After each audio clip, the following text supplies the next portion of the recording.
ঘুম চোখে গাড়ি চালান লাগতেছে আর কি। গেছে কালকে রাতের থেকে এখনো সজাগ। তো অ্যাক্টিভ লোড করার লাগে পুরো রাত সজাগ ছিলাম। তো এখন লোড হয়েছে 4:30 বাজে ভোরবেলা। তো এই লোড গাড়ি নিয়ে তো আর বসে থাকা যায় না। তো আমি আবার পানির টিপ মারি। তো এই দাম্মামে আবার পানির শর্ট। এখন মনে করেন যে যাওয়া লাগতেছে। এখন চা খামু, দুধ লইছি। আবার সাথে আছে সাইফুল ভাই, দুজনের গাড়ি লুকে রাখছে। এখন এই গরমের ভিতরে চা খাইবো আমরা। কি আর করার, চায়ের নেশা তো আমার নাই। এখন যে চা না বানাম, চা বানিয়ে আমার রওনা দিলাম।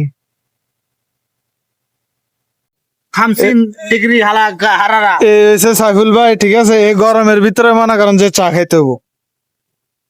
এই গরমের ভিতরে বাইরে না গরম, চা খাইতে গাড়ির হবো। মধ্যে এমন স্পিড এসি চলতেছে, কম্বল গাছে গাড়ি চালান লাগে। আর কালকে রাত্রের থেকে মনে করেন যে আমরা এখনো সজাগ। আর দাম্মামও পানি শর্ট পড়ে গেছে, ওরা আমাকে ঘুমাতে দেয় না। ঘুমাইতে দেয় না।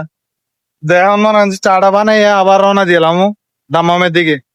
সৌদি আলী এসে 1 লিটারের দুধ মাররা মাররা মিয়া মিয়া চা।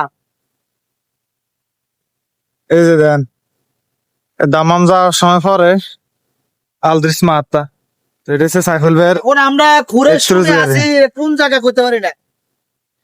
আলদ্রিস মাহাতা 31 চালায়, আমি চালাই সিনো ট্রাক।